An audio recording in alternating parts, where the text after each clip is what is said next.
মুফাসসিরিন ইকরাম যারা আধুনিকভাবে কোরআন ব্যাখ্যা করেন তারা লিখছে এটা যে মক্কায় যদিও নবীজি ছিলেন, বড় বড় সাহাবা একরাম ছিল, কিন্তু রাষ্ট্রীয় ক্ষমতায় মানুষের ভাগ্য যারা পরিবর্তন করতে পারে এই জায়গাগুলোতে একটাও ইসলামপন্থী লোক ছিল না, ছিল সব আবু জেহেল, আবু লাহাব, আবু সুফিয়ান। এই মানুষগুলো দায়িত্বে ছিল। আবু জেহেল মার্কা লোক যতদিন পর্যন্ত রাষ্ট্রের ক্ষমতায় থাকে একেবারে পূর্ণাঙ্গ ঈমান আনার জন্যে, ঈমানের উপরে চলার জন্যে যেই পরিবেশ দরকার সেইটা তারা রাখে না। আমার কথার অর্থ আপনি বুঝে ফেলেছেন। আবু জেহেল ক্ষমতার মসনদে থাকার কারণে বিশ্বনবী নিজে আছে, আবু বকর আছে, ওমর আছে, এরপরও আল্লাহ ইয়া আইয়ুহাল্লাযীনা বলেননি। অথচ এই নবী হিজরত করে মদিনায় চলে গেলেন, মাত্র 10 বছর এই কোরআন দিয়ে রাষ্ট্র চালিয়েছিলেন। তিনি ছিলেন প্রধানমন্ত্রী। এটা কি বানালাম? নবী যে 10 বছর কোরআন দিয়ে রাষ্ট্র চালিয়েছিলেন, রাষ্ট্রপ্রধান ছিলেন, এটা আমার বানানো কথা। এবার আপনি দেখেন যে 22টা সূরা নাযিল হয়েছে এই মদিনায়। প্রত্যেকটি সূরায় আপনি দেখবেন ইয়া আইয়ুহাল্লাযীনা আমানু বলে আল্লাহ ডাক দিয়েছেন। কি বুঝলেন এখান থেকে? কোরআনে কারীম 54 বছর আমরা আমাদের দেশে এমন অবস্থায় পড়াচ্ছি, এমন জায়গায় রেখেছি যেখানে মানুষের ভাগ্য পরিবর্তন হওয়া দরকার, সেখানে আজও নিয়ে যেতে পারি নাই। এজন্য যে মানুষগুলো দায়িত্ব পায় কোরআন না থাকার কারণে, ওই মানুষগুলো যেহেতু যোগ্য না। ইন্নাল্লাযী লাইসা ফি জাওফিহি শাইয়্যুম মিনাল কোরআনি কাল বাইতিল খরিব, ওইটা তো মানুষের অন্তরই বলা যায় না, যেখানে কোরআনের আলো নেই, জ্ঞান নেই, নূর নেই।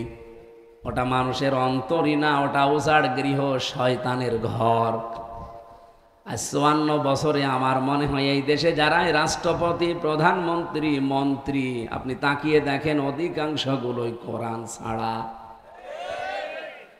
এই জন্য যোগ্য হওয়া লাগবে কোরআনের মাপকাঠিতে।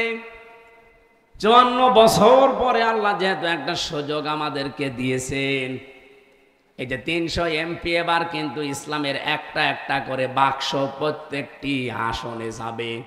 300 আসন আছে না সারা দেশে? একটা একটা করে বাক্স যাবে, সব ইসলামের একটা বাক্স। এবার আপনি নির্বাচনে দেখবেন হয় ইসলামের পক্ষে অথবা ইসলামের বিপক্ষে। যারা আল্লাহর আইনে জমিনে কায়েম করতে চায় তারা ইসলামের পক্ষে, পদ্ধতি যাই হোক। যারা আল্লাহর আইনের বিপক্ষে আছে, যারা গেলে আল্লাহর আইন প্রতিষ্ঠা করবে না করবে তাদের মানুষের তৈরি করা আইন, এরা আছে শয়তানের পক্ষে। এখানে তো আর ভাগ করার কিছু নেই। এক দল এই দেশে এখন হিজবুল্লাহ, আর একটা হিজবুল শয়তান। আপনি আর কোন ফতোয়ায় যেতে পারবেন না যদি বলেন না অনেক আলেম তো আছে, ওগুলো আলেম না, ওগুলো জালেম। আগস্টের 5 তারিখের পর থেকে দেশে সব আলেম ওলামা, পীর মুরিদ সব যখন একটা হয়ে বাক্স একটা দিতে চায় এবার ইসলামের, আপনি হঠাৎ করে সেখান থেকে আবার নতুন করে কি তৈরি করলেন?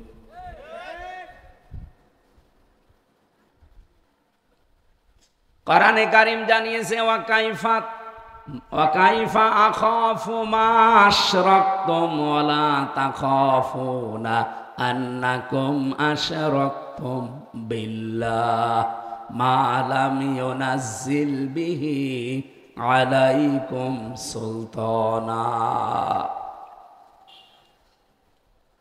81 নম্বর আয়াতে আছে, প্রথম অংশে পাবেন সূরা আনআমের।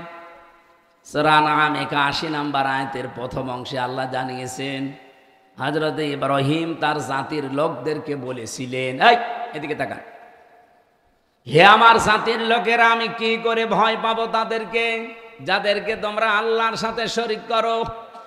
এই সমস্ত মূর্তিগুলোকে তোমরা আল্লাহর সাথে শরীক করো। এখন হয়তো বাংলাদেশে মূর্তি নেই, কিন্তু আল্লাহর আইনের সাথে অন্য আইন যারা যোগ করে চালাতে চায় তারাও মূর্তি পূজা করার শামিল। আপনি নিয়ে আসেন তো, কোন হুজুর নিয়ে আসবেন এবার? ১,৫০০ বছর আগে তারা মূর্তি পূজা সরাসরি করত। ৯২% মুসলমানের দেশে হয়তো এসে শয়তান আপনাকে বলবে না যে এই যে পাথরের মূর্তি, এই যে মাটির তৈরি মূর্তি আপনি সেজদা দেন, বলবে না। কিন্তু শিরক হয় কি করে, সেরকম একটা রাস্তায় আপনাকে নিয়ে যাবে। মূর্তি পূজা করা যেরকম গুনাহ, আল্লাহর আইনের বিপক্ষে মানুষের তৈরি করা আইন কায়েম করার জন্য চেষ্টা করা ওইরকম গুনাহ। এদেশে চলছে না? কথা বলতে গেলে কিছু মানুষ দেখি বলে হুজুর আমার বিরুদ্ধে যাচ্ছে। আপনার বিরুদ্ধে গেলে আমি কি কোরআন শরীফ বন্ধ করে দেব? এই আয়াত কেটে আপনি বাদ দিয়ে দেন। আপনি মানুষের তৈরি করা আইন, আল্লাহর সাথে যেটা শিরিক, এইটা করতে গিয়ে আপনি ভয় পান না। এটার জন্য আপনি মিছিল করেন, মিটিং করেন, দল করেন, টাকা খরচ করেন, শ্রম দেন। আর আমি আল্লাহর তৈরি করা আইনের পক্ষে কাজ করতে গিয়ে ভয় পাবো কোন কারণে বলেন? আর যখন সব এক হয়ে যাচ্ছে, এরপরও দেখছি কিছু মানুষ বলছে না। এতদিন তো যাকে একটা কথা বলতেন যে এ দেশে ইংরেজি শিক্ষিত মানুষ দুইটা এক জায়গায় হতে পারলে ওই হুজুররা এক জায়গায় হয় না। এবার তো এক হয়েছে, এবার আপনি কি বলবেন? এরপরেও যদি আপনার বিবেকের দরজা না খোলে, আমার মনে হয় ও কুকুরে পোশাক করছে। আর আজ বাড়ি বাসে এটা রেকর্ড হচ্ছে, সারা দেশে এখন চলছে, লাইভ যারা দিয়েছে সারা পৃথিবী শুনছে। মানুষের তৈরি করা আইন এই পৃথিবীতে কায়েম করা আর মূর্তি পূজা করা একই, কোনো পার্থক্য নেই। এরকম আমল নিয়ে কিয়ামতে যখন আল্লাহর সামনে উঠবেন, যারা আল্লাহর আইনের বিপক্ষে অন্য কোন আইন তৈরি করার জন্য চেষ্টায় আছেন, আপনি বুঝে করেন আর না বুঝে করেন, কোরআনে কারীম জানিয়েছে ওয়া কাদিমনা ইলা মা আমিলু মিন আমালিন ফাজআলনাহু হাবাম মানসুরা। সূরা ফুরকানের ২৩ নম্বর আয়াতে আছে, ১৯ নম্বর পারার ১ম নম্বর পৃষ্ঠার ৩ নম্বর লাইনে আছে। রব্বুল আলামিন বলেন, শিরিক মিশ্রিত কোনো আমল আমার কাছে যখন নিয়ে আসবে, ওটা আমি ধূলি কণার মতো ওর মুখের উপরে নিক্ষেপ করব। আগে থেকে সতর্ক করলাম, আপনি কিন্তু ধরা খাচ্ছেন, আমি দেখতে পাচ্ছি। আল্লাহর কসম, মানুষের তৈরি করা আইন এই জমিনে আজ যারা কায়েম করার জন্য দল করছেন, আপনি যদি আমির হামজা না কাবার ইমাম দিয়েও জানাজা পড়ান, মরে গেলে আপনি জাহান্নামী। এক কথা বলেন না কেন? কাবার ইমাম না, সরাসরি বিশ্ব নবী নিজে জানাজা পড়িয়েছিল। আব্দুল্লাহ ইবনে উবাইয়ের জানাজায় 22 জন সাহাবী অলরেডি দাঁড়িয়ে গেছে, শুধুমাত্র হযরত ওমর তিনি দাঁড়াননি।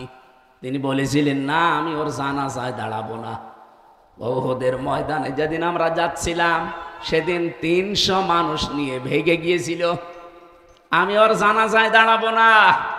নবীজি বললেন, ওমর, আল্লাহ আমাকে এখনো পর্যন্ত নিষেধ করেনি, সুতরাং আমি জানাজা পড়াবো। এদিকে তাকান, খুব ভালো করে শুনবেন।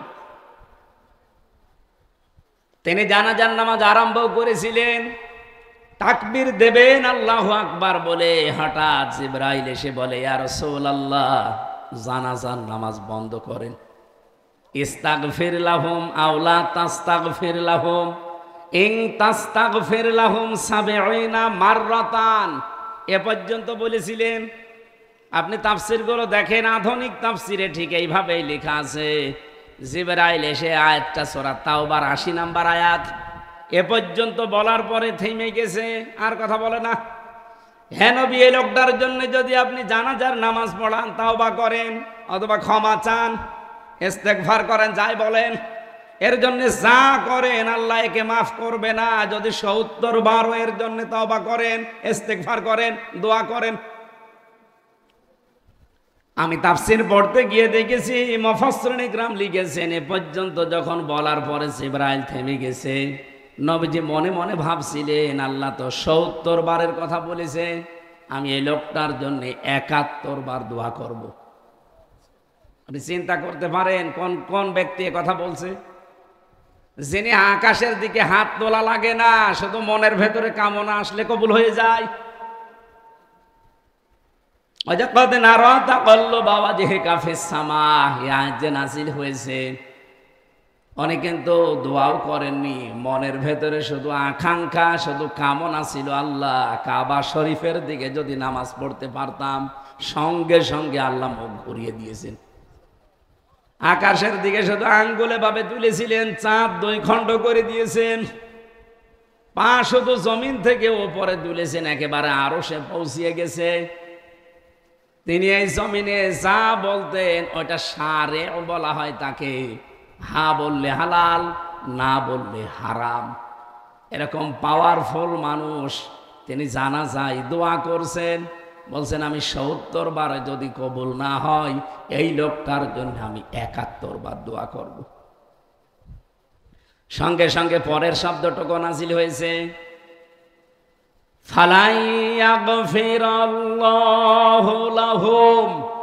আমার প্রশ্ন এখানে একটাই, যে হোম নিয়ে আমি কোরআন শরীফ যতটুকুই পড়ি, চিন্তা ভাবনা করে পড়ি, আল্লাহ যদি লাং শব্দটা এখানে না দিয়ে মাজির সিগা ব্যবহার করতেন আমি অর্থ করে ফেলতাম, কিন্তু আমি ভয় পেতাম না। আমি ভয় পেয়েছি এই কারণে, ইয়াগফির এটা মোজারে, বর্তমান ভবিষ্যৎ, প্রেজেন্ট ফিউচার। এর আগে লান, মোজারের আগে লাং শব্দ আসলে বাংলা অর্থ দাঁড়ায় জীবনেও হবে না। এতটুকু যদি আল্লাহ ফালাইয়াগফিরাল্লাহ পর্যন্ত দিতেন তাও তো সমস্যা ছিল না, ওই লোকটাকে আল্লাহ জাহান্নামে দিচ্ছে দিক। কিন্তু শেষের শব্দের দিকে তাকান, হোম এই যে জমির, এটা বহু বছর, এইটা দিয়ে আমরাও এর ভেতরে ঝামেলায় আছি। কিয়ামত পর্যন্ত আয়াত যেহেতু কোরআনে থাকবে, আব্দুল্লাহ ইবনে উবাইয়ের মতো চরিত্র দুনিয়ায় যারাই তৈরি করবে। কি চরিত্র ছিল তার? সে নামাজ পড়তো রাসূলুল্লাহর পেছনে মসজিদে নববীতে, নবীজির সাথে সে ইফতারি করতো রোজা রেখে। আল্লাহর নবী একদিন শুধু একটু মসজিদে নববীতে ফজরের নামাজের পরে বলেছিলেন যে আল্লাহর কাছে 2টা নাম খুব প্রিয়, একটা আব্দুল্লাহ আর একটা আব্দুর রহমান। সঙ্গে সঙ্গে পেছন দিক থেকে উঠে গিয়ে নিজের নাম পাল্টিয়ে রেখেছে আব্দুল্লাহ, বাবার নাম পাল্টিয়ে দিয়েছে আব্দুল্লাহ, ছেলে ছিল ছেলের নাম পাল্টিয়ে দিয়েছে আব্দুল্লাহ, নাতি ছেলে ছিল ছোট 1 বছর, তোর নাম আব্দুল্লাহ, গড়ে সব আব্দুল্লাহ। বলেন তো নবীর কথা শুনলেও মানতে দেরি করতো না, সঙ্গে সঙ্গে মানতো? কথা বুঝতেছেন? কি অনুসরণ ছিল তার ভেতরে, মাথা থেকে পা পর্যন্ত যতটুকু রসুল করেছে ও তাই করেছে। ওর পুরা জীবনী আমি পড়েছি, কোনো খোঁজ পাইনি, শুধু একটা জায়গা আমি পেয়েছি, এই লোকটা রাজনৈতিক জীবনে আল্লাহর নবীকে আদর্শ মানত না, ওর নেতা ছিল আবু জেহেল। আমার মনে হয় এখন যদি পরীক্ষা করা হয় বাংলাদেশে এরকম বহু আব্দুল্লাহ ইবনে উবাই নেই, এই স্টেজে নেই, এখানে। আপনি তো নামাজ পড়েন আমির হামজার পেছনে, আবু সাইদের পেছনে, আরো নামাজ পড়তো রাসূলুল্লাহর পেছনে। আমার মনে হয় এখন যদি কোরআনের আয়াত নাজিল হওয়ার সিস্টেম থাকতো, কত আল্লাহর ওলি যে ধরা খেয়ে যেতাম আমরা। আমি হাসির খোরাকি দেইনি, চিন্তার খোরাকি দিয়েছি। একটু ভাবেন, যেহেতু হুম আছে, ফালাইয়াগফিরাল্লাহু লাহুম, আল্লাহ তাদেরকে জীবনেও ক্ষমা করছে না, করবে না।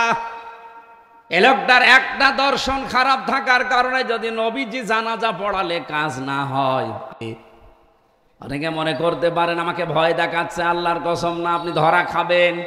কিন্তু তখন আর ফিরে আসার মতো রাস্তা থাকবে না, এক্ষুনি ফিরে আসেন। মানুষের তৈরি করা আইন কায়েম করা শিরিক। কোরআন শরীফ আপনি সামারাইজ করে দেখবেন, আসল কথা এইটা যে লিল্লাহি মুলকুস সামাওয়াতি ওয়াল আরদ, আসমান জমিনের রাজত্বের মালিক কে? আল্লাহ। তাহলে আপনি কাকে নিয়ে আসতে চান এখানে? এদেশে ইসলামপন্থী যারা, তারা তো এইটাই চায় যে জমিন যার, হুকুম চলবে তার। এবার একটা উদাহরণ দিচ্ছি, মিলান তো। আপনি এখন বাড়িতে যে দুপুর বেলা যদি দেখেন যে আপনার স্ত্রীর কাছে পাশের বাড়ির একজন শুয়ে আছে, ও কিন্তু কিছুই করেনি, শুধু শুয়ে আছে, আপনার খুব ভালো লাগবে না? ও বলছে হ্যাঁ,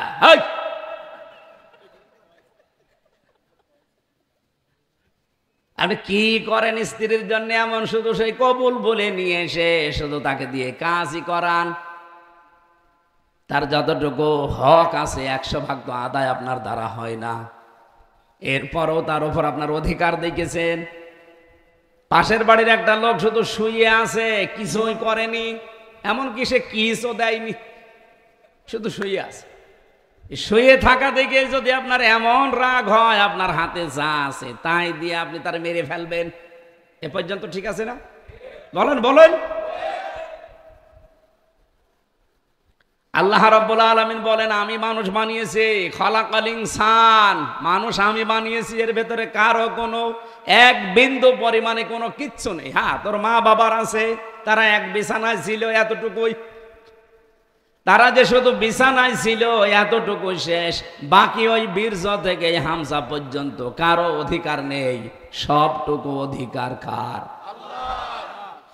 আপনি যখন আল্লাহর কোনো বিধানের সাথে, আল্লাহর কোনো শক্তির সাথে অন্য কাউকে জুড়ে দেন, তখন আল্লাহ ঠিক ওই স্বামীর মতো রেগে যায়। আমি কথা বোঝাতে পারিনি?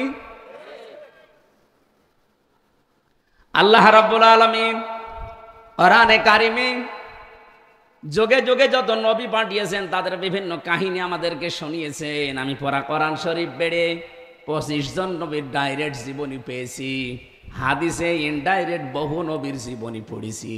তাদের সবার একটাই আল্লাহ উদ্দেশ্য দিয়েছিলেন, আন আকিমুদ্দিন, দিন কায়েম করো, ওয়ালা তাতাফাররাকু ফি, এ বিষয়ে কোনো মত পার্থক্য করা যাবে না। আপনি পীর সাহেব মুরিদ বানাচ্ছেন, বানান, কিন্তু আপনার জীবনের টার্গেট থাকা লাগবে, এই জমিনে দিন কি করে কায়েম হয়। যে পীর সাহেব শুধু মুরিদ নিয়ে ব্যস্ত, দিন কি করে কায়েম হবে জমিনে তার কোনো চিন্তা ভাবনা নেই, ওটা ভণ্ড। এই কথা বলেন না কেন? আরে রাজবাড়ি এরকম ভণ্ড বহু আছে, তারা দিন কায়েমের কথা শুনলে উল্টো দিকে নিয়ে যায়। অথচ কোরআন শরীফের সামারাইছি তো এটা, আনা কিমুদ্দিন ওয়ালা তাতাফাররাকু ফি। আপনি পড়া কোরআনে দুইটা জায়গায় মত পার্থক্য করা, মতভেদ করা হারাম দেখবেন। একটা এই জায়গায় সূরা শুরা 13 নম্বর আয়াত, আর একটা আছে সূরা আলে ইমরান 102 নম্বর আয়াতে, 103 নম্বর আয়াতে রব্বুল আলামিন জানিয়েছেন, ওয়াতাসিমু বিহাবলিল্লাহি জামিআন ওয়ালা তাফাররাকু, তোমরা সবাই মিলে কোরআন আঁকড়িয়ে ধরো, এই জায়গায় তোমরা বিচ্ছিন্ন হয়ো না, মত পার্থক্য সৃষ্টি করো না। অথচ আমি বিশ্বে যতগুলো দেশে গেলাম সব চাইতে বেশি আজ মুসলমানদের ভেতরে এই দুই জায়গায় ঝামেলা বেশি। এরা কোরআনের কাছে আসতে বললে তখন বিভিন্ন ওসিলা দেয়, এরা দিন কায়েমের কথা বললে তখন বিভিন্ন ফতোয়াবাজি করে। আপনি ইসলামী আন্দোলন করছেন, করেন, আপনার জীবনের কিন্তু টার্গেট এইটা থাকা লাগবে যে কি করে এই জমিনে দিন কায়েম করা যায়, কারণ সব নবীকে আল্লাহ এটা দিয়েছিলেন। আপনি নবীদের জীবনী পড়ে আমি এটা দেখলাম যে এক নবীর শরীয়তে যা ছিল অন্য নবীর শরীয়তে সেটা হারামও ছিল, এমনও পেয়েছি। এক নবীর শরীয়তে যেটা জায়েজ অন্য নবীর শরীয়তে সেটা না জায়েজ। এক নবীর শরীয়তে যেটা খুব কঠিন করে বলা, আর এক নবীর শরীয়তে সেটা হালকা। হযরতে মুসা আলাইহিস সালামের শরীয়ত হচ্ছে এই শরীরের চামড়া কোন জায়গায় যদি নাপাক লেগে যায় তাহলে এটা খুশিয়ে খুশিয়ে তারপরে পরিষ্কার করবেন, তাছাড়া পাক হবে না। কিন্তু আমাদের নবী মুহাম্মদুর রাসূলুল্লাহ সাল্লাল্লাহু আলাইহি ওয়াসাল্লামকে আল্লাহ যে শরীয়ত দিয়েছেন, আপনার খোসানো লাগবে না, শুধুমাত্র ধুয়ে ফেললেই পাক হয়ে যাবে। ঈসা নবীর শরীয়ত পড়ছিলাম, ইনজিল কিতাবে তার শরীয়ত আছে, তার শরীয়তে কোনো জায়গায় নাপাক লাগলে ধোয়াও লাগে না, চামড়া খুশিয়ে ফেলেও দেওয়া লাগে না, শুধু এভাবে মুছে দিলেই শেষ। বলেন তো তিন নবীর শরীয়ত কয় রকম? আরো জোরে বলেন। কিন্তু তাদের প্রত্যেকের জীবনে একটাই টার্গেট আল্লাহ দিয়েছিলেন। সূরা শুরার 13 নম্বর আয়াতের প্রথম থেকে পড়ে দেখেন, প্রত্যেকটি নবীর নাম এখানে আছে, ঈসা আছে, মুসা আছে, ওয়াহাইনা ইলাইকা দিয়ে মুহাম্মদুর রাসূলুল্লাহ আছে। তাদের প্রত্যেককে আল্লাহ জানিয়েছিলেন যাই করেন দুনিয়ায় দিন কায়েম করবেন, আর এ বিষয়ে কোনো ফতোয়াবাজি করবেন না। এ পর্যন্ত বলে আল্লাহ আয়াত শেষ করে দেননি। আমি সূরা সূরার 13 নম্বর আয়াতটা সবাইকে একটু বাড়ি যেয়ে পড়ার জন্য বলছি। রব্বুল আলামিন এবার বলেন, কাবুর আলাল মুশরিকিনা মা তাদউহুম ইলাই। হে নবী, আপনি যেদিকে মানুষকে ডাকেন যে দিন কায়েম করা লাগবে, এইটা শুনলে সবচাইতে বেশি মন খারাপ করবে, খারাপ লাগবে মুশরিকদের। আপনি কি মুশরিক? না, মুশরিক। আপনি যে কোনো কায়দায় হয়তো শিরিক করেন আল্লাহর সাথে, এই জন্য দিন কায়েমের কথা শুনলে আপনার কাছে খারাপ লাগে। আমার কথা কি ঠিক আছে না? দিন কায়েমের কথা শুনলে খারাপ লাগবে তো শুধু তাদের কাছে যারা শিরিক করেছে কোনো কায়দায়। আপনি যখন দেখবেন যে আমার খারাপ লাগছে, আমার ভালো লাগছে, আমার অপছন্দ হয়, তখন বুঝবেন আপনার ভেতরে শিরিক আছে। হয়তো আপনি টের পাচ্ছেন না যে কয় আমি তো শিরিক করি না, যে কোনো কায়দায় হচ্ছে, নাই তো আপনার খারাপ লাগার কথা না। হ্যাঁ, কাদেরকে আল্লাহ এই রাস্তায় নিয়ে আসবেন? আল্লাহু ইয়াজতাবি ইলাইহি মাইয়াশা ওয়া ইয়াহদি ইলাইহি মাইয়ুনিব। আল্লাহকে যাকে নির্বাচিত করে, এদিকে তাকান, এই যে নির্বাচিত করার মাধ্যমে মানুষকে, নির্বাচনের মাধ্যমে যে নির্বাচিত করা হয়, এই শব্দটা কোরআনে আছে। আল্লাহু ইয়াজতাবি, এজিতাবা শব্দের শাব্দিক অর্থ হচ্ছে নির্বাচিত করা। আমার প্রশ্ন, বলেন তো, পৃথিবীতে যে কোনো জিনিস নির্বাচিত করা হয় কোন পদ্ধতিতে? আপনি কি ঘুমাচ্ছে? যে কোনো জিনিস নির্বাচিত করতে হয় নির্বাচনের মাধ্যমে। নির্বাচন না দিয়ে আপনি আন্দাজে কাউকে নির্বাচিত বলে ঘোষণা দিতে পারেন? আর দিলে কি ওইটা বৈধ হয়? যদিও 15 বছর ওইভাবে ছিল, নির্বাচন ছাড়াই নির্বাচিত। 153 জন হয়েছিল না, ওকে নির্বাচনের মাধ্যমে, এমনি এমনি। তাহলে যে কোনো জিনিস নির্বাচিত করা লাগে নির্বাচনের মাধ্যমে। আল্লাহ বলেন, আমি নির্বাচিত করি যাদেরকে। কাদেরকে করি? ওয়াহদি ইলাইহি মাইয়ুনিব। আমি যখন দেখি যেই লোকটা আমি আল্লাহর দিকে মন থেকে ফিরে আসতেছে, তাকে আমি হেদায়েত দিয়ে আমার দিন কায়েমের রাস্তায় লাগিয়ে দেই। সুতরাং বাংলাদেশে এখন 18 কোটি মানুষ আছে, এই রেকর্ড হচ্ছে। 18 কোটি মানুষ এই দেশে, এখন মাত্র 7 কোটি 20 লাখ মানুষ এখন চাচ্ছে এই দেশে দিন কায়েম হোক। এই গত 3 দিন আগের জরিপ, আজকে 28 তারিখ না, 25 তারিখের জরিপ এসেছে। এই বাংলাদেশে এখন 7 কোটি 20 লাখ মানুষ মনে প্রাণে চাচ্ছে যে আল্লাহর বিধান কায়েম হোক। আগে এত চাইতো না।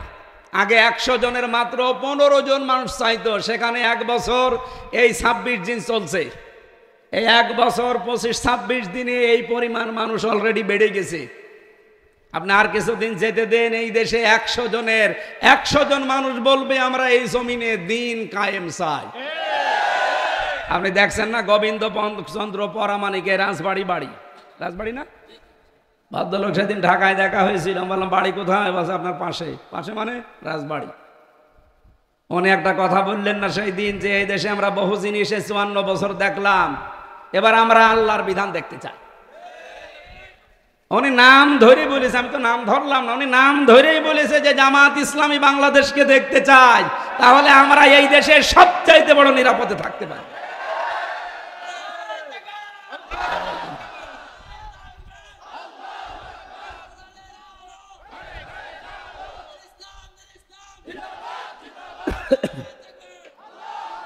এটা রেকর্ড হচ্ছে বলে আমি কথা দিতে পারছি। বাংলাদেশ প্রশাসনে যারা আছে, যে বিভাগেই হোক, সে আর্মি হোক, বিডিআর হোক, পুলিশ হোক, যে বিভাগে প্রশাসন কাজ করছে তাদের অভয় দিচ্ছি এবং সান্ত্বনার বাণী শোনাচ্ছি। আগামীতে হযরত ওমরের হাতে গড়া পুলিশকে আজকে যা হিসাবে ব্যবহার করেছিল হাসিনা, ওই পোশাকটা এখন মানুষের কাছে ঘৃণিত হয়ে গিয়েছিল। আগামীতে আস্তে আস্তে আমরা ওই পোশাকের জায়গা মতো আবার পৌঁছিয়ে দিতে চাই ওই 2টা কাজের মাধ্যমে। তারা ওই কারো কথা শুনে চলতে গেলে জীবনও এই দেশ দুর্নীতি মুক্ত হবে না। তাদের মন মতো, আইজির মন মতো কাজ করতে দেন, এ দেশ একদিনে ঠান্ডা করে ফেলবে। গত 3 দিন আগে আমার বাড়িতে এই যে এসির তার কেটে নিয়ে যাচ্ছে দুপুর বেলা, মানে আমি জমার নামাজে গেছি। আজকে কি বার? বৃহস্পতিবার, ধরো শুক্রবারে 5 দিন 6 দিন হয়ে গেল। একটা আমার সিসি ক্যামেরা লাগানো আছে 5-6টা, ও সেখানে তার কাটতেছে ওর মাথার উপরে দেওয়া। ওখানে আমি সিসি ক্যামেরায় দেখলাম ম্যাডামও নামাজে আছে, আমিও নামাজে গেছি মসজিদে, 1:31 ও কাটতে আরম্ভ করেছি। তার মানে সবাই আমরা নামাজে, ও মনের শোকে তার কাটতেছে। ও তো আর জানে না যে ওর মাথার উপরে কিরমান কাতিবিন বসে আছে। ও কাটা শেষ করে চলে গেছে, কাটতে পারেনি শেষ পর্যন্ত, মনে হয় সেরকম অস্ত্র ছিল না। আমি আসার পরে ম্যাডাম আমারে বলছে এটা কি যেন দেখলাম সিসি ক্যামেরা অন করিয়ে, কি এই যে পরে আমি 31 সেকেন্ড ভিডিও যেটা ছিল ওটা মোবাইলে নামিয়ে ওসি সাহেবকে দিলাম কুষ্টিয়ায়, বললাম স্যার দেখেন তো, দিনের বেলা হুজুর আমরা চিহ্নিত করতে পেরেছি, ও তো সব দেখা যাচ্ছে, দেখতেছি। আল্লাহ, আমি 2:30টার দিকে বললাম, 5টার সময় দেখি বলছো হুজুর ও ধরা পড়ে গেছে। আমি আমার কাছে একটু দেখতে যাই কলা পাউরুটি নিয়ে, ওরা যখন পিটিয়েছে ওসি বলছে আমার একা দোষ না, আমার সাথে আরো 2 জন আছে, জেলে যদি আমারে দেন আমি একা থাকতে পারবো না, ওদেরকেও নিয়ে আসে। এই হিসাবে ও এই হিবার দিয়ে 3 বার তার কাটলো। ওর তো 200-300 টাকায় বিক্রি করে, কিন্তু আমার তো তার লাগাতে 7-8 হাজার টাকা চলে যায়। তা আমি চিন্তা করলাম, বলেন তো ওনারা যদি মন দিয়ে কাজ করতে পারে, কোন নেতা খেতা নেত্রীর কথা না শুনে, ওনাদের যে রুলস আছে ওই অনুযায়ী, একটা চোর যদি ধরতে 2.5 ঘন্টাও সময় লাগে না অত বড় শহরে, মন দিয়ে কাজ না করে যদি ছেড়ে আড়া ঘোড়া ছেড়ে দেয়, ও কিয়ামতের আগেও চোর ধরতে পারবে না, যতই প্রমাণ থাক। এই জন্য আমরা জানি যে ঔষধ কোন জায়গায় দেওয়া লাগবে। ইসলাম আসলে আগামীতে এই কাজ আমরা আগে করবো ইনশাআল্লাহ। ওদের বিভাগ আলাদা হবে, ওরা আইজির কথা মতো চলবে। এ দেশ মালয়েশিয়ার মতো সিঙ্গাপুরের মতো ঠান্ডা হয়ে যাবে। মালয়েশিয়াতে প্রশাসন চলে তাদের আইজির কথা মতো, আর আমাদের কোন জায়গার কোন নেতা খেতা নেত্রী ও জীবনে কি করেছে ওর আমল নামা দেখলে ওরে আগে ধরা দরকার, অথচ তার কথা মতো ওদের চলা লাগে। 2 নম্বরে বিভিন্ন জায়গায় যে একটু অপকর্ম হয়, কারণ ওদের চাহিদা নেই, ওরাও তো মানুষ। আমরা চাই 8 ঘন্টার পরে যে যেইভাবে কাজ করবে, ডিউটি করবে, ওদের ওভার টাইম হিসাবে যদি হিসাব করে দেওয়া যায়, আমার মনে হয় অনেক জায়গায় ঘুষ প্রশাসনে এটা বন্ধ হয়ে যাবে ইনশাআল্লাহ। আল্লাহ আপনাকে যদি নির্বাচিত করে থাকে, আপনাকে পছন্দ করে থাকে, আপনার মন মানসিকতা ঝুঁকে আসা এইটা দেখে, তাহলে আপনাকে দিন কায়েমের জন্য আল্লাহ সিলেক্ট করবে, নির্বাচিত করবে, কাজে লাগাবে। আপনি এখন ভাবেন আপনাকে দিয়ে আল্লাহ করাচ্ছে কিনা। এই যে 18 কোটির ভেতরে মাত্র 720 কোটি মানুষকে আল্লাহ কবুল করেছে, তারা ভাগ্যবান। আর আমরা এখনো পর্যন্ত আল্লাহর দৃষ্টিতে পূর্ণাঙ্গ ইমানদার হতে পারি নাই। এই কারণে এই দেশ এখনো 56,000 বর্গ মাইল কোরআন দিয়ে চলে না। এই জন্য মক্কায় যতদিন ছিলেন ইয়া আইয়ুহাল্লাযীনা আমানু শুনতে পাননি, মদিনায় এসে নবীজি, আবু বকর, ওমর, মানুষ তো একই। এই মানুষগুলো যখন কোরআনে কারিম দিয়ে রাষ্ট্র কায়েম করতে পেরেছিলেন, আল্লাহ তখন ইয়া আইয়ুহান নাস আর বলেননি, কি বলেছেন? সুতরাং এই দেশে আপনি যতই পাগড়ি মাথায় দেন, যত জুব্বা গায়ে দেন, সারা জীবন চিল্লান দেন, সারা জীবন মুরিদগিরি করেন, হবে না। যতদিন দিন এই দেশে কায়েম না হবে, ইসলামের 500 বিধান আছে শরীয়তের, এগুলো যখন রাষ্ট্রীয়ভাবে না চলবে, ততদিন পর্যন্ত আল্লাহর দৃষ্টিতে আপনি পূর্ণাঙ্গ ইমানদার হতে পারবেন না।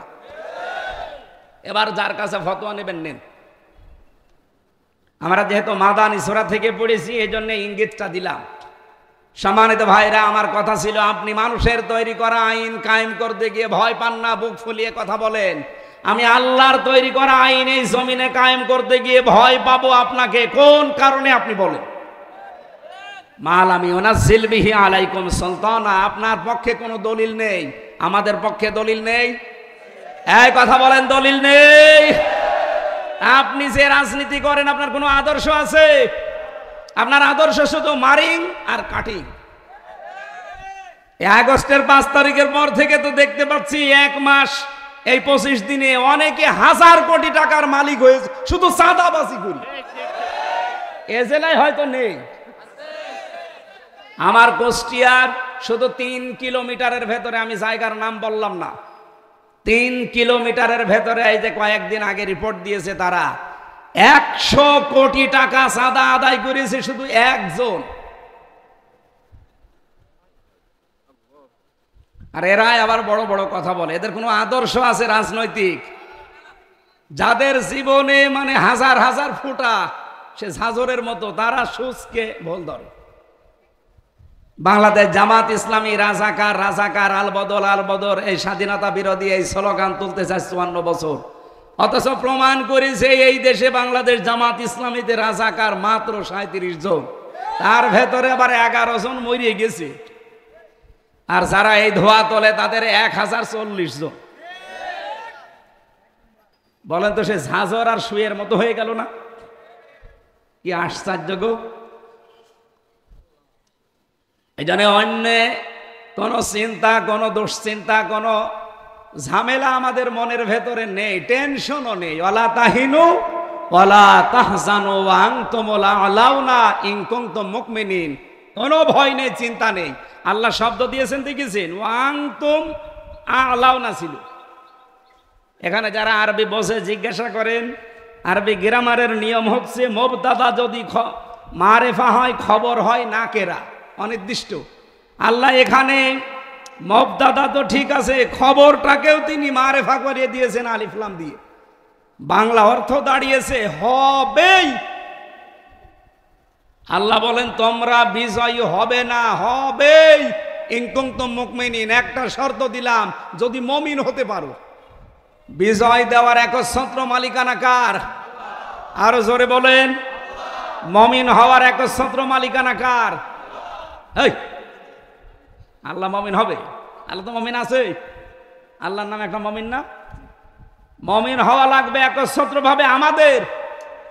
আমরা যদি এবার মুমিন হয়ে ময়দানে আসতে পারি সত্যি সত্যি, আর এই যে 300 নমিনি যাবে সামনে ইসলাম নিয়ে, যেহেতু একটা ইসলামের পক্ষে আর একটা ইসলামের বিপক্ষে, 151 জনকে এবার এই কোরআন নিয়ে সামনে আপনি পাঠান, আল্লাহর কসম এমন একটা নির্ভেজাল বাংলাদেশ দেখতে পাবেন, কিয়ামতের আগে ইসলামের কাছ থেকে কেউ এই দেশ নিতে পারবে না।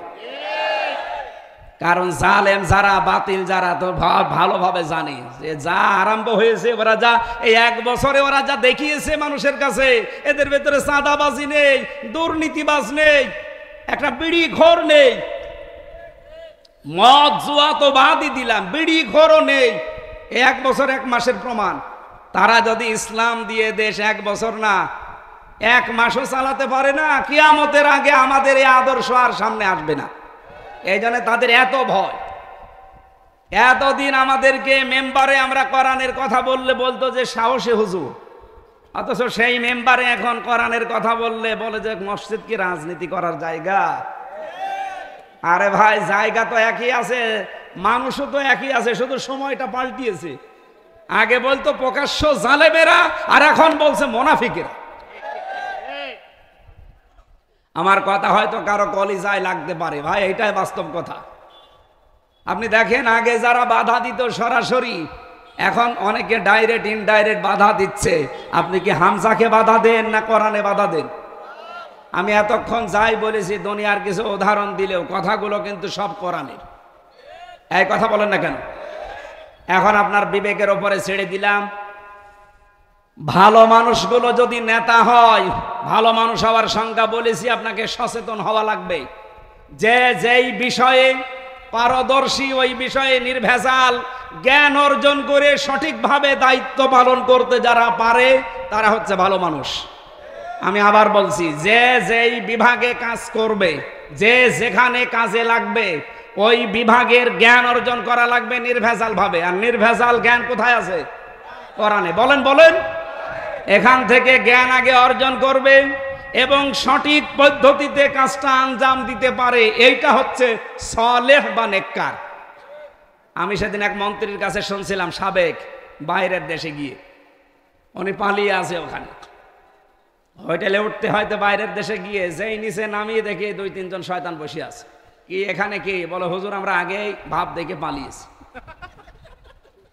গোপনে একজনের কাছে আমারে বলছিল, হুজুর আমি ভালোবাসি আপনাকে, আমাদের যা বাজেট আসে বাংলাদেশে, এটা রেকর্ড হচ্ছে, আমি সবাইকে ওপেন চ্যালেঞ্জ দিচ্ছি, শোনা কথা, 100 টাকা বাজেট হলে রাস্তার জন্য, ব্রিজের জন্য, কালভার্টের জন্য 3 টাকা খরচ হয়, আর 97 টাকা ওই সে মন্ত্রণালয় থেকে এই চেয়ারম্যান পর্যন্ত সব খেয়ে ফেলে। বাজেট হয়েছে কয় টাকা, খরচ হয়েছে খেয়েছে। যে রাস্তাটা 100 টাকা দিয়ে তৈরি করলে অন্তত 100 বছর যাওয়ার কথা, সেটা 3 টাকা দিয়ে তৈরি করলে কয় বছর যাবে? 3 বছর। এই জন্যই তো রাস্তাগুলো হয়ে যায় ডেলিভারি রোড। আগামীতে এটা দেখতে চান? বলেন বলেন। কুষ্টিয়াতে যতগুলো সরকারি অফিস, কয়েকটায় গেলাম, সবাই এখন আস্থা রাখতে চায় বাংলাদেশ জামাত ইসলামের উপরে। আমি নিজে তো এখন যাচ্ছি, এমপি প্রার্থী বানিয়েছে বাংলাদেশ জামাত ইসলামী, এই কারণে যাওয়া লাগছে। যেখানে যাচ্ছি বলছে হুজুর বাজেট এসেছে, কিন্তু শকুনের হাতে দেব না, দরকারে আমি বদলি হয়ে যাব, কিন্তু এখানে আমি ভালো মানুষ চাই। এই 1 বছর 1 মাসে যারা প্রমাণ করতে পেরেছে যে তারা দুর্নীতি করে না, আমি তাদেরকে দিয়ে অন্তত এই কাজটা করাবো। সুবহানাল্লাহ বলতে পারেন না? সবার এখন আস্থা অলরেডি এসে গেছে এদেশে যারা দিন কায়েম করতে চায় তাদের উপরে। আল্লাহ যেন এটা আরো বৃদ্ধি করে দেয়। আমার মনে হচ্ছে যেভাবে সারা দেশ তো আমি ঘুরছি, যেভাবে আওয়াজ উঠেছে, যেভাবে স্রোত চলছে, এই স্রোতে যদি রাজবাড়ির মানুষগুলো একটু আসতে পারে, এদেশে দিন কায়েম হয়ে যাবে ইনশাআল্লাহ। 300 জন তো লাগবে না, মাত্র 151 জন লাগবে। আর আমাদের যেটা জরিপ হয়ে যাবে, এখনো পর্যন্ত অনেক মুসলমান, অনেক আলেম, অনেক ইমাম বলছে হ্যাঁ যদি অ্যাক্টিভ ভাবে ইসলামে কাজ করি, আর যদি পাস না করে তাহলে আমার ইমামতি থাকবে। আরে ভাই, আপনি ইমামতি নিয়ে আসে, দিন কায়েম হবেই হবে ইনশাআল্লাহ। কোনো ভয় আছে আমাদের? কোনো ভয় নেই। ইমামতি চলে গেলে, মাদ্রাসার চাকরি চলে গেলে দরকার হয় ভ্যান চালাবেন, ওইটাও সম্মানের পেশা। আপনি 100 বছর হায়াত পেলেন, দিন এই জমিনে কায়েম হইল না, আপনি বেঁচে থেকেই লাভ কি, আর মরি গেলে লাভ কি? এরকম একটা জিদ এবার সামনে নিয়ে আসা যায় না? বলেন বলেন। রওশনের সাথে মতো মাইক, ছাতা এক জায়গায় দাঁড়াতে পারে না।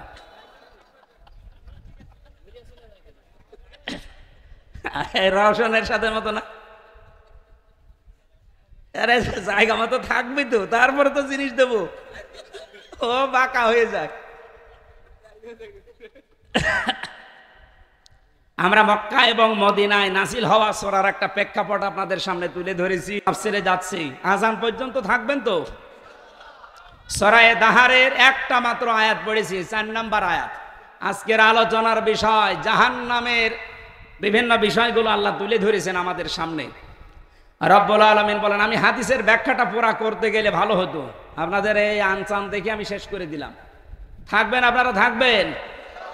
সমাজের মানুষগুলো যখন এই ধাসে ফেলে ভালো মানুষ হবে, ওয়াগনিয়া হুকুম সমাহা হুকুম, দেশের ধনী মানুষগুলো যখন দানশীল হবে, ওমরুকুম শুরা বাইনাকুম, যখন দেশের সব কাজ পরামর্শের ভিত্তিতে করা হবে, ফাজাহারুল আরদি খায়রুল লাকুম মিন বাতনিহা, তখন কবরে যাওয়া লাগবে না, কবরে যাওয়ার আগে এই জমিনটাই কবরের চাইতে উত্তম হয়ে যাবে। আমরা সেই রকম একটা জমিন বানাতে চাই, কথা বলেন ঠিক কিনা?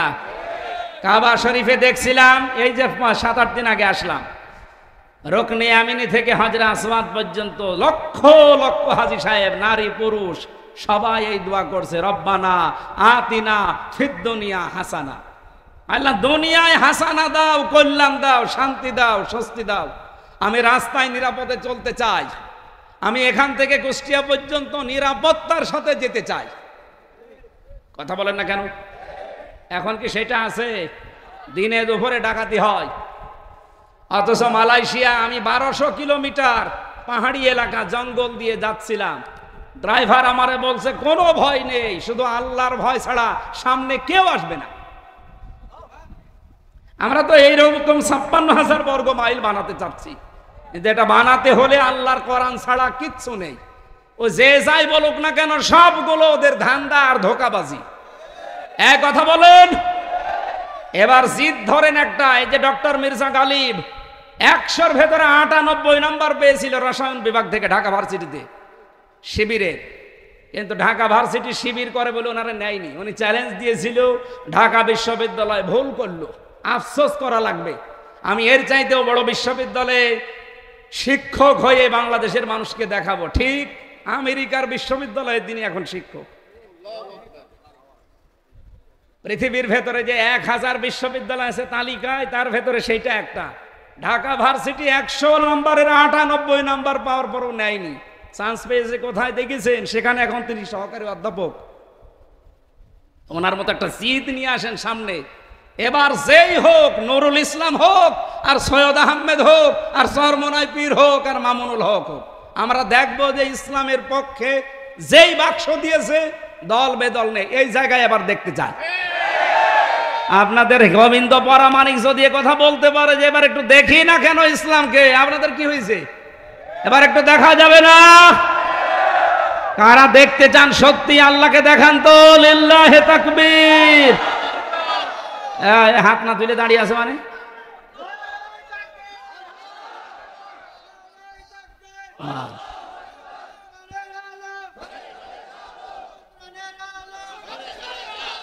আলহামদুলিল্লাহ ভাই, আমার মনে হয় ওয়াজ হয়ে গেছে। এরপরেও যদি আপনি ওয়াজ ঠিক রাখতে না পারেন, আপনি নিজের কথায় নিজে মুনাফিক।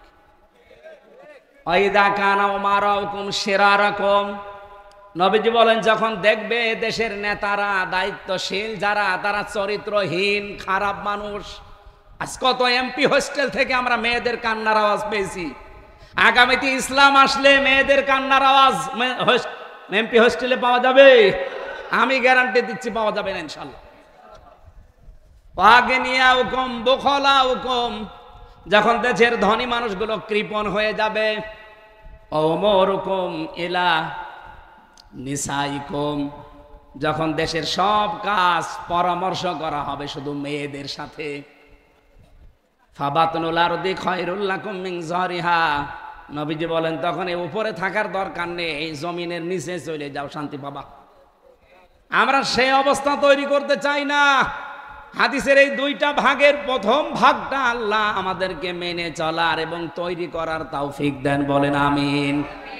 সূরা দাহারের এই আয়াতের অংশে আল্লাহ জানিয়েছেন, ইন্না আ'তাদনা লিল কাফিরিনা সালাসিলা ওয়া আগলালা ওয়া সাঈরা, অবশ্যই আমি আল্লাহ তৈরি করে রেখেছি যে মানুষগুলো অবাধ্য, যারা কাফের, যারা সত্যকে জানার পরে গোপন করে রাখে, এরা কাফের।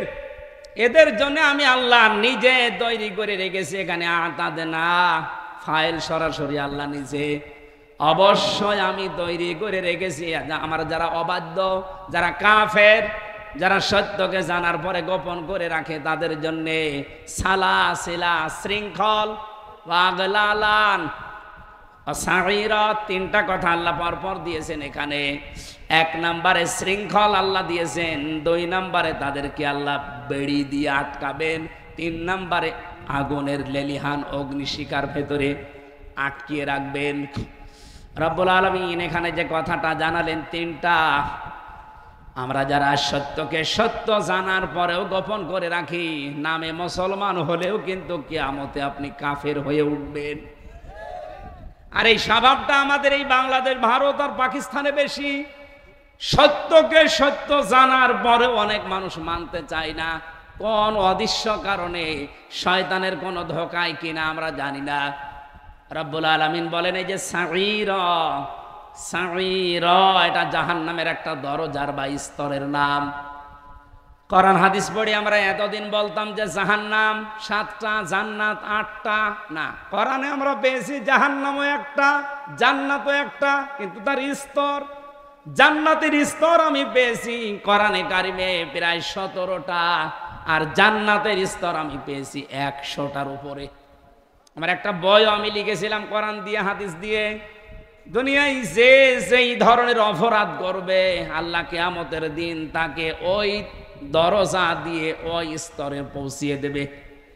এই যে এটা মাদ্রাসা মনে করেন 1 থেকে 5 পর্যন্ত পড়ায়, যে যেই ক্লাসে পড়ে ও ওই ক্লাসের দরজা দিয়ে প্রবেশ করবে। ক্লাস 5-এ পড়ে না, ক্লাস 1-এ পড়ে মনে করেন ওকে 5-এর ক্লাসে ঢুকতে পারবে, আর ঢুকলে ওরে বসতে দেবে। আল্লাহ পাক জান্নাত বানিয়েছেন একটা, জাহান্নাম বানিয়েছেন একটা, কিন্তু স্তর বানিয়েছেন অনেকগুলো। দুনিয়ায় যে যে ধরনের অপরাধ করবে, কিয়ামতের ময়দানে আল্লাহ তাকে ওই দরজা দিয়ে জাহান্নামে প্রবেশ করাবে। এখন আপনার ভাবার বিষয়, আমার ভাবার বিষয়, যে আমি কোন অপরাধে আছি, কোন দরজা দিয়ে আল্লাহ আমাকে প্রবেশ করাবে। 1 নম্বরে সাঈর বলতে গিয়ে যেটা পেয়েছিলাম সূরা ফুরকানের ভেতরে, কিয়ামতে জবাব দিতে হবে। এই বিশ্বাস যারা করেন না, এই বিশ্বাস নেই, এই জন্যই তো একজনের 620টা বাড়ি হয়েছে। একটা বাড়িতে আমি থাকার সময় পাই না। আর গত টার্মে একজন মন্ত্রী ছিল, ওর 620টা বাড়ি। কিয়ামতে জবাব দিতে হবে। দুদকের কাছে বাদই দিলাম, কিয়ামতে জবাব দিতে হবে। এই টেন্ডেন্সি যদি ওর ভেতরে থাকতো, বলেন তো কিয়ামত পর্যন্ত হায়াত পেলে ওর 620টা বাড়ি লাগে? বলেন, যে দেশের মানুষের একটা বাড়ি নেই আর 620টা বাড়ি বানিয়ে রেখে দিয়েছে, অথচ একটা বাড়িতেও থাকতে পারে না। সেদিন সিঙ্গাপুরে গিয়েছিলাম, ওই শয়তান থেকে নিচে বসে বসে চা খাচ্ছে। বললাম কি এখানে? হুজুর আমি আগেই চলে এসেছি ভাব দেখে। আগেই ভাব দেখে চলে আসলেন, আপনার তো 620টা বাড়ি, হোটেলে কেন? বাড়ি থেকে মায়ের খাবো, সব তালা লাগানো। মালয়েশিয়া বানিয়েছে ওরা সাহেব পাড়া, কানাডায় বানিয়েছে বেগম পাড়া। যেখানে যেখানে যে দেখলাম একটাও থাকতে পারে না, সব তালাবদ্ধ করা অথবা ভাড়ায় দেওয়া। নিজেরা থাকে হোটেলে, 50,000 1 লাখ টাকা করে বিল, আর ওগুলো সব তালাবদ্ধ। কি করলেন জীবনে? দেশেও আসতে পারছেন না, নিজের বাড়িতেও থাকতে পারছেন না।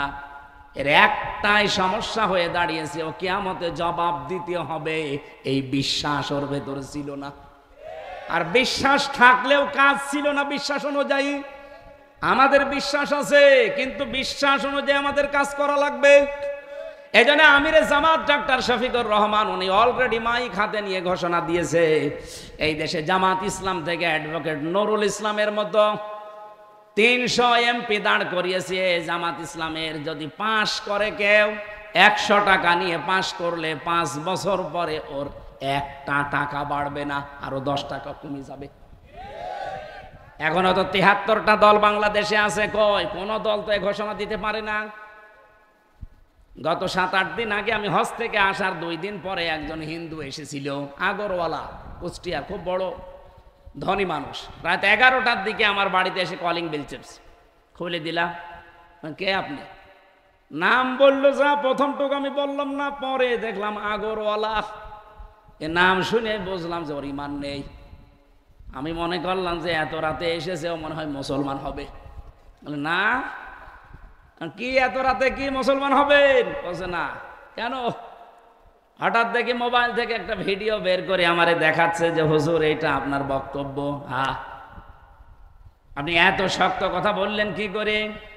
কি কিছুদিন আগে একটা জনসভায় বলেছিলাম যে আমির জামাতের নির্দেশ, এই দেশে আমির হামজা যদি 100 টাকা নিয়ে এমপি হয়, 5 বছর পরে 90 টাকা হয়ে যাবে, আরো 10 টাকা কমবে, বাড়বে না। এ কথাটা আমার এত ভালো লেগেছে, আপনাকে সরাসরি না দেখে থাকতে পারলাম না। তাই বলে আপনি রাত 11টায় আসবেন? মুসলমান হওয়ার জন্য আসলে তো ভালো হতো। অথচ আমাদের এগেনস্টে যারা কুষ্টিয়ার কথাই বলছি, ওরা অলরেডি ঘোষণা দিয়েই দিয়েছে, এবার যদি সিটটা পাওয়া লাগে 100 কোটি টাকা যদি খরচ করা লাগে তাও করব। আমার প্রশ্ন হচ্ছে, আমার 1 টাকা খরচও নেই, 1 টাকা তোলার কোনো ধান্দাও নেই। আর আপনি যদি 100 কোটি টাকা খরচ করেন, অবশ্যই আপনাকে 200 কোটি টাকা তোলা লাগবে। তাছাড়া আপনি খরচ করবেন কোন কারণে? তালি মারছে।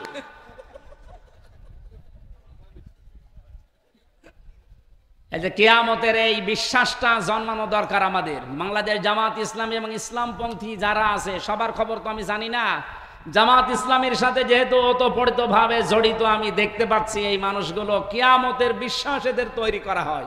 এই জন্য এদের ভেতরে দেখবেন বিড়িখোরও নেই, দুর্নীতিবাজ তো দূরের কথা, চাঁদাবাজ তো দূরের কথা, যেগুলো দোষ দেওয়া হয় রগ কাটা, এগুলো সব বানানো।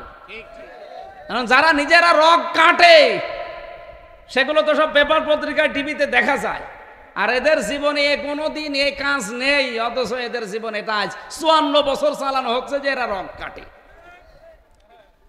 মানুষ যেন আসতে না পারে এদের কাছে, এই জন্য এই মিথ্যা তথ্য এরা ছড়িয়েছে। আপনি কিয়ামতের দিন বিশ্বাসটা জন্মান, নাই তো এই যে জাহান্নামের কথা বলছে সাঈর, এখানে আল্লাহ আপনাকে তৈরি করে পাঠিয়ে দেবে, বলেন নাউজুবিল্লাহ।